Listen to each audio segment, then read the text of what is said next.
ये जब होता है ना मिनिमम 6 घंटे होता है या 8 घंटे होता है, मैक्स टू मैक्स कितना 8 से 10 घंटे तक होता है। तो ये बोल जो इंटरमीडिएट फास्टिंग हो गया ना, इंटरमीडिएट फास्टिंग बोले तो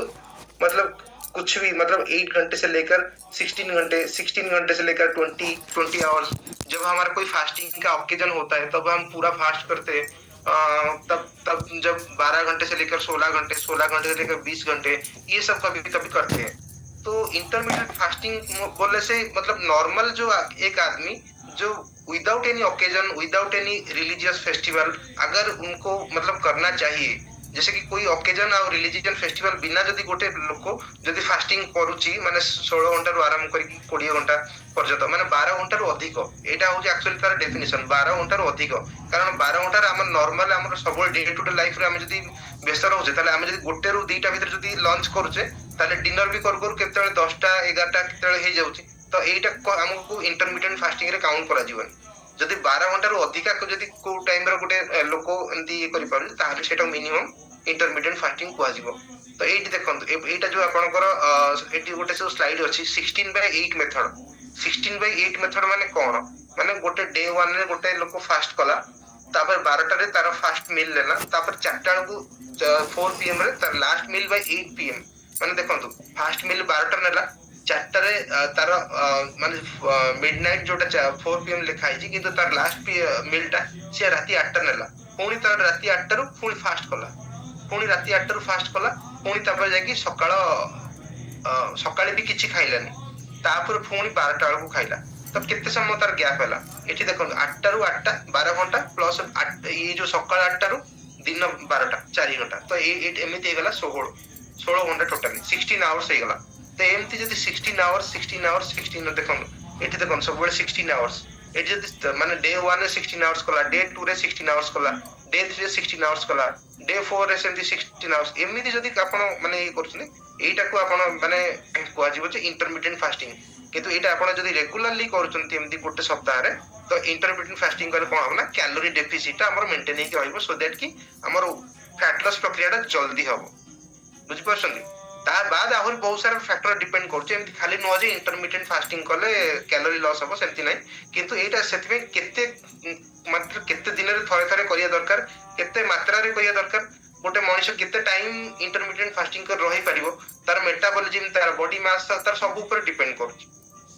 देखो व्हाट इज फास्टिंग, फास्टिंग कहले कोन बुझिबो, कौन सी जते बेले हम कौन से फूड या ड्रिंक्स या जो भी जिनस हम कंज्यूम करछे जते बेले सेटा हमर बॉडी गला डाइजेस्ट हे गला, ग्लूकोज लेवल बढ़ी गला ब्लड रे, तापर से ग्लूकोज गुडा सब जगह जाय कि एनर्जी कन्वर्ट हे गला, हमर जो जो काम जो करिया दरकार ग्लूकोज रो तार माने पर्पसटा सर्व हे गला, माने तार कामटा से करि देला। ता परे जो नेक्स्ट हमको फुनी भोक काई लागुची एना हमको नेक्स्ट काम पे फुनी ग्लूकोज दरकार, नेक्स्ट काम पे फुनी एनर्जी दरकार। तो एनर्जी को टाइप रो आसीबो, आइदर हमको भोक लागुची माने हम बॉडी चेंज करूची, तुम पुणी हमको ग्लूकोज दियो जो भी फॉर्म में हो तमे दियो, आइदर तमे खाद्य खाई कि तमे माइक्रो न्यूट्रिएंट फॉर्म में दियो, नहले जदि तुम फास्टिंग अछ तमरो निज बॉडी तुम जदि न खाइलो तम बॉडी रे जो आगुर जो ग्लाइकोजन रिजर्व अछि जोटा हमर लिवर रे, तो सेटा रे से कोन करिवो ना ताकू भांगी कि से ग्लूकोज रे कन्वर्ट करबे। फिर भी जदि न खाइलो तापर ताकू आपनक शरीर जो प्रोटीन अछि ताकू भांगी कि से एनर्जी कन्वर्ट करिवो। तो एई भय भाबरे से हमर बॉडी रे दिनसटा चली थाए फास्टिंग। तो इंटरमिटेंट फास्टिंग माने कोन, गोटे ईटिंग पैटर्न जोटा कि अल्टरनेट करे गोटे प्रोलॉन्ग पीरियड ऑफ फास्टिंग, माने गोटे प्रोलॉन्ग पीरियड ऑफ फास्टिंग और नॉन फास्टिंग ऊपर जोटा गोटे गैप मेंटेन कला। आपण राति जल्दी खाइ देले दिन रे तापर सकाळे माने लेट रे ब्रेकफास्ट कले या लेट रे लंच माने लंच कले, गोटे रो ब्रेकफास्ट सॉरी गोटे रो डिनर आ गोटे पर्यंत लंच, तो भीतर जो गैप टा रहिला 16 घंटा सेटा होची इंटरमिटेंट फास्टिंग। तो एमिति काहे कि ए देखो एई भलिया जो ओकेजन ने पीपल काहे फास्ट करन, गोटे स्पिरिचुअल जोटा कि मु कहि देली वेट लॉस करिया पई को किछि जदी मेडिकल प्रोसीजर अछि जेंति कि सर्जरी गोटे सर्जरी करिया पूर्व आमे सब बेले माने पेशेंट को पूर्व सब बेले इंस्ट्रक्शन दउ जे मिनिमम 8 घंटा तमे किछि खाइबोनी, 4 घंटा तमे किछि पानी पीबोनी, माने पेट रे किछि रहिबोनी। एटा इंस्ट्रक्शन पूरा फॉलो करा है, एटा यूनिवर्सल। जदि एटा एति समय तांको एनपीओ कंप्लीट रहउनी, माने एनपीओ माने नील पर माउथ, माने पार्टी दे किछि दिनस खाद्य जीवनी, तो एई सब दिनस तो ए सब स्ट्रिक्ट गाइडलाइन अच्छी जेन सॉलिड फूड 8 घंटा क्लियर लिक्विड 2 घंटा आ नॉर्मल जो जूस फूस जो माने पिउजन ताको 4 घंटा तो ता बाद किछि डिटॉक्सिफाई किछि बॉडी को क्लीनिश करिया पई ए सब दिन दरकार तो जदि फास्टिंग करजन तले हमर कोन रहउची जो कैलोरी डेफिसिट कथा कहउतले कैलोरी डेफिसिट माने कोन जति कि हमको दिन को दरकार गोटे आइडियल बॉडी रो गोटे आइडियल ह्यूमन बीइंग रो वेट हाइट आउ तार बॉडी मास के इंडेक्स हिसाब रे ताको जति कैलोरी आउ तार एक्टिविटीज हिसाब रे ताको जति कैलोरी कंज्यूम करिया दरकार सेति कैलोरी कंज्यूम न करी कि ताटो कम कैलोरी हम निज को दउचे सेटा होची कैलोरी डेफिसिट तो जते बेले हम एक्सरसाइज करूचे बा जते फास्टिंग करूचे एक्सरसाइज रे कोन एक्चुअली कैलोरी बर्न होनी फैट बर्न होची फैट बर्न हेले ऑब्वियसली कम कैलोरी हमर जाउची बॉडी को माने जो कैलोरी माने जो कैलोरी रहउची सेटा कैलोरी वेस्ट आकार रे माने मसल को कन्वर्ट होची तो तापरे माने जो एटा लीन मसल मास रे कन्वर्ट होची फैट ता बर्न होची तो आउ आउ कोन हे होची हमर जते हम फास्टिंग करछे सेते हमर कैलोरी इनटेक कम करछे तो ए दीटा प्रोसेस रे हमर कैलोरी डेफिसिट मेंटेन होची गोटे तो हमें एक्सरसाइज बा एक्टिविटीज ऊपर डिपेंड करछे आ गोटे दिन होची फास्टिंग एक्सरसाइज रे कैलोरी बा फैट बर्न होची फास्टिंग रे हमर कैलोरी इनटेक कम होची तो ए दीटा रे हमर कैलोरी डेफिसिट मेंटेन हेक रहउची कैलोरी डेफिसिट मेंटेन हेले कोन हबो हम बॉडी को जल्दी फैट लॉस प्रक्रिया रे हम जल्दी रिजल्ट पाइबा जो लोग जो शेयर करछन ना मोर 5 केजी मोर 6 केजी मोर 3 केजी जो येटा हला दिन छटा केमती हला हमें कैलोरी इनटेक टाइट कम करले हम जो शेक पीउ जो शेक पी देले फैट लॉस केमती होची एटा कोन से कोड लिखा है कि हमर एटा माने माने हर्बल लाइफ ता शेक ता की गोटे वेट लॉस प्रोडक्ट की सेमती किसी लिखा है नहीं हमको जहाँ दरकार बॉडी को से जिनस मिल जाउची प्लस बहुत कम कैलोरी जाउची बुझ परछन बहुत कम कैलोरी जाउची आ तार ग्लाइसेमिक इंडेक्स फार्मूला 1 रो कम सेथि पई हमको कम कैलोरी रे सब जिनस मिल जाउची बुझ परछन तो सेथि पई हमको कैलोरी डेफिसिट हमरो ऑलरेडी माने गोटे सस्टेन लेवल रे मेंटेन ही अछि हां हमको बॉडी को एति दरकार जो माने बहुत ओबीज हे के आसुनी कम्युनिटी रे जॉइन करछनी ताको दरकार माने दिन को 5000 6000 6,500 पर्यंत कैलोरी दरकार किंतु से पिउचंदी केते 3,500 4,000 माने हम कम्युनिटी रहला पर सेति पिउचंदी माने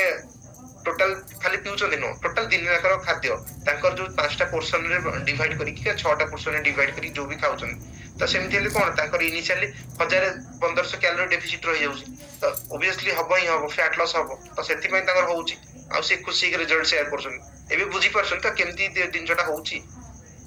तो इंटरमीडिएट फास्टिंग तीन टाइप रो गोटे कि 24 घंटा पर्यंत गोटे 16 घंटा पर्यंत गोटे 20 घंटा पर्यंत तो जहार जो टाइम रो जे रेस्पेक्ट करछे टाइम को with respect to time and eating and drinking pattern को नेकी आपण आपणकर स्पिरिचुअल फेस्टिवल हो कि जहां भी हो ताको नेकी आपण जेमिति आपणकर ये सेमति कर पेरि जेंति 24 आवर्स जदी करजनी सेटा सप्ताह को थरे आइडियली करिया दरकार कि जदी बेसी टाइम करिवे ना आपणकर ग्लूकोज आपणकर ब्रेन को या आपणकर सब वाइटल्स ऑर्गन को मसल को तो डेवलप हबन तो आपन को फैट लागिवो हालिया लागिवो आपनकर तापरे मेटाबॉलिज्म भी डाउन हो जाय पारे तो सेति पय आपन को सब बेले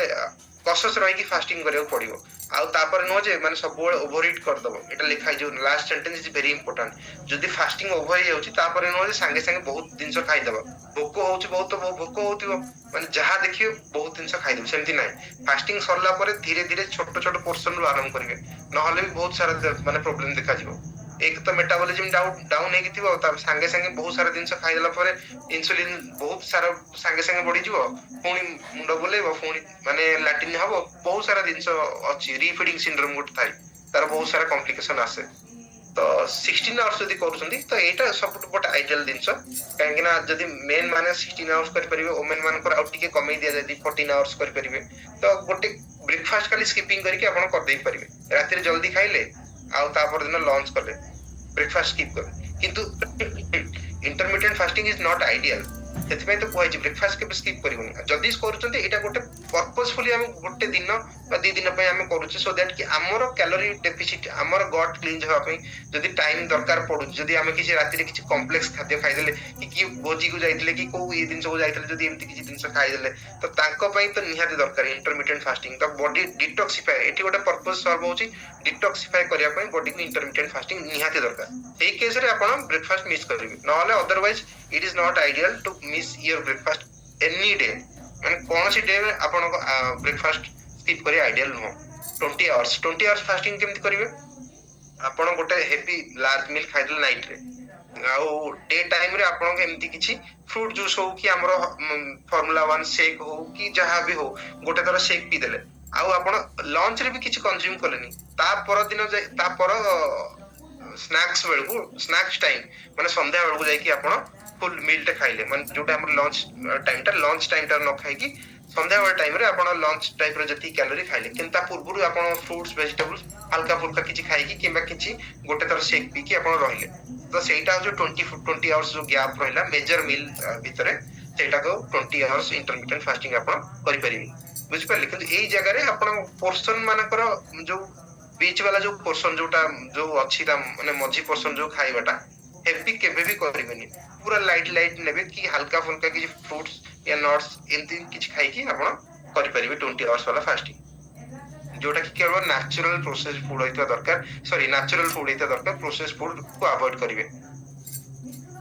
ତ ଇଣ୍ଟରମିଟେଣ୍ଟ ଫାଷ୍ଟିଂ ର ବେନିଫିଟ କଣ? ଗୋଟେ ତ ବଡି ଆପଣଙ୍କ ଟାଇମ କମ ଲଗାଉଛି ଆଉ ରିସର୍ଚ୍ଚ